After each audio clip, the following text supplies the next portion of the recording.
Close your eyes. Count to 1.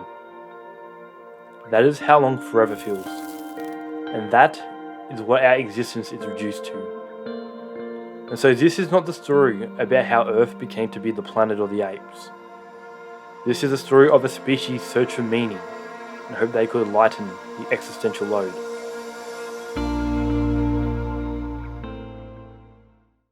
So if that does not deflate your sense of importance, well, my friend, you probably need an ego check.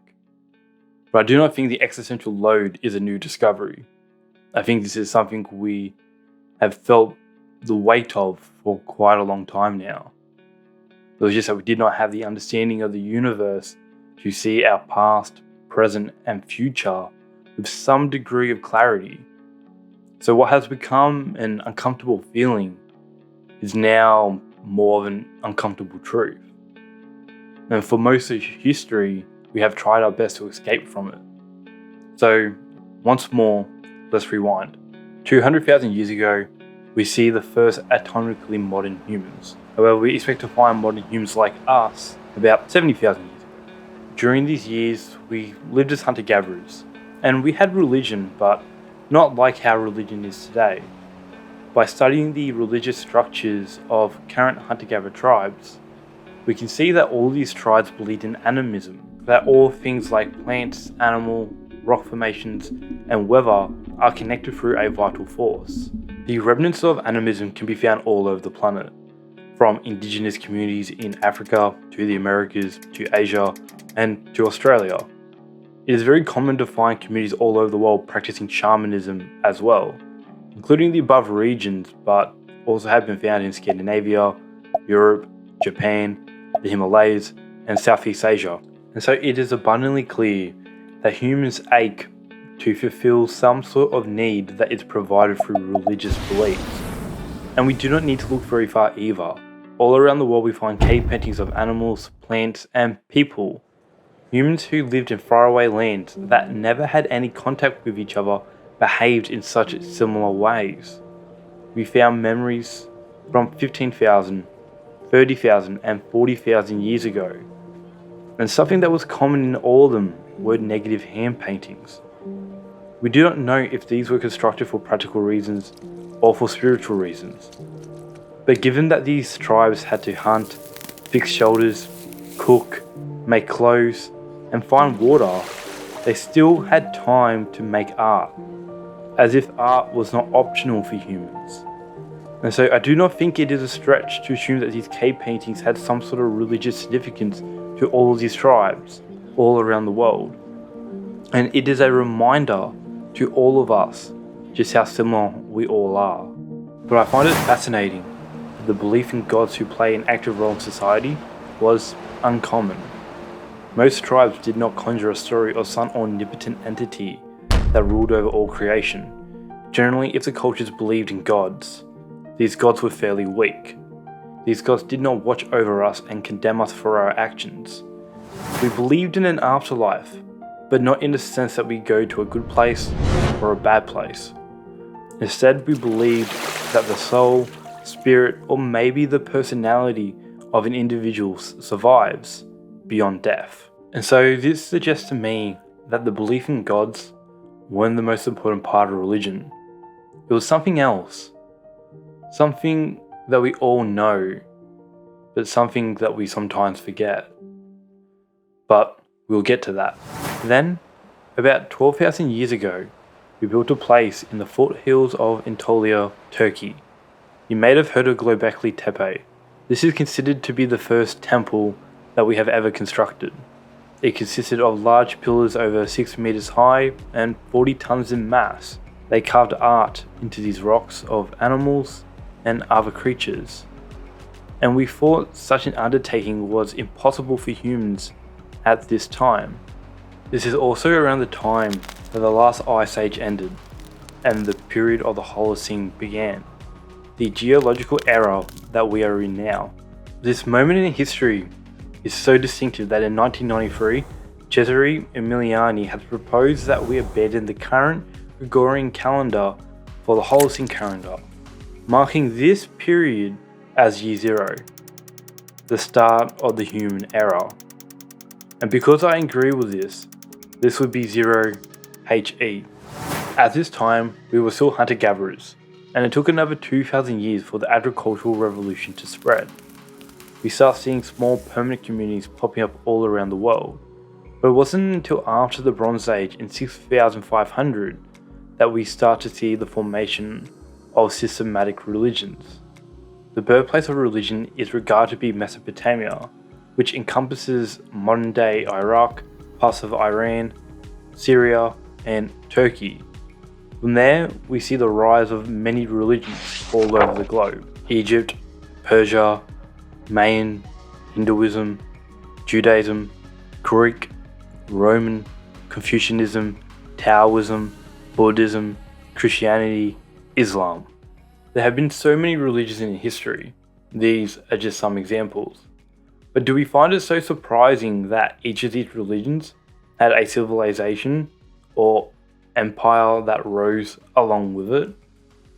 And do we find it so surprising that each of these civilizations now had a ruler, king, emperor, or pharaoh? And do we find it so surprising that each of these religions now had an active god or gods that watch over its citizens? The exception is, of course, Buddhism, Confucianism, and Taoism, which do not have gods but instead a spiritual way of being. Anyway, it is clear that religion has been a part of human existence for all of our history, with or without gods. So now I think it's important to ask the question, why and how? The how is fairly clear. We possess higher level consciousness that we do not really understand. Often consciousness and intelligence are confused because they are intertwined with each other. Consider this. Are we intelligent because we are conscious? Or are we conscious because we are intelligent? The answer is not clear. But academics have defined the two separately. Intelligence is the ability to solve problems, whereas consciousness is the ability to feel and experience. For example, you can build a program to solve a quadratic equation. The program solves the equation, and so by definition this is intelligence.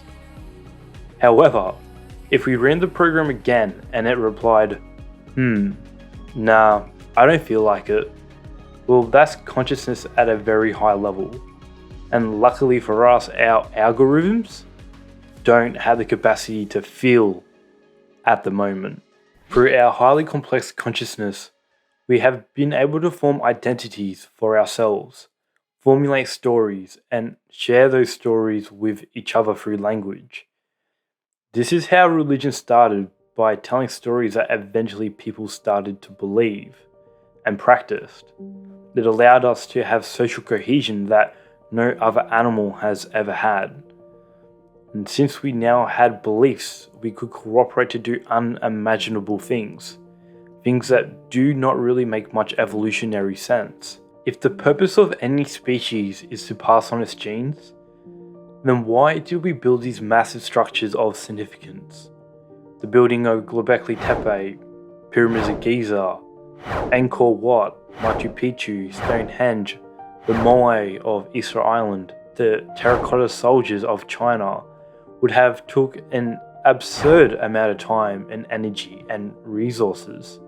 Resources that would have been more useful going to nutritious food production, tool manufacturing, and building irrigation systems, to name a few examples.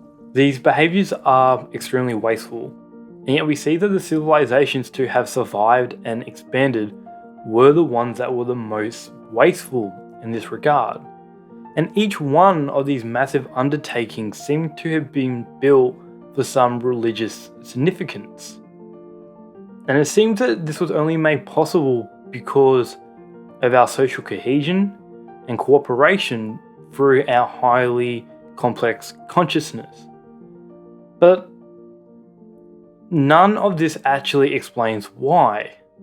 Businesses become successful because their products and services solve pain points for individuals. So what pain points did the creation of religion solve for people? And if all of this is made possible by our consciousness, What role did altered states of consciousness have in the development of religion? Check this. Humans like getting drunk and high. Have you heard the beer before bread theory? Well, it's essentially the theory that we decided to settle in one place and grow grain because we wanted to make beer, not bread. There is a suspicion that Göbekli Tepe was constructed not only to worship some forgotten gods, but to get lit. At the bottom of these massive stone troughs was traces of calcium oxide, a byproduct in the process of brewing beer.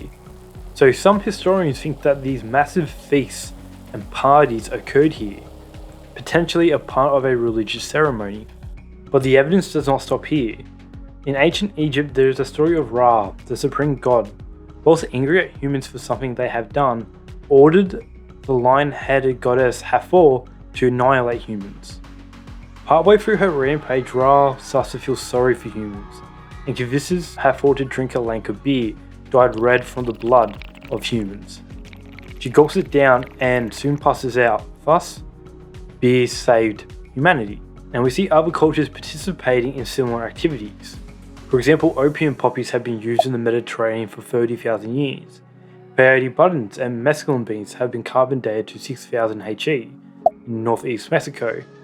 Early Hindus practiced mada, a type of alcohol regarded to be religious ecstasy. Indigenous communities in North and South America have a long history of using psychedelics like peyote, mescaline, psilocybin, ayahuasca, and probably the oldest hallucinogen known to us, toad licking in the Amazon rainforest. Cannabis has been ingested in Central Asia for over 10,000 years.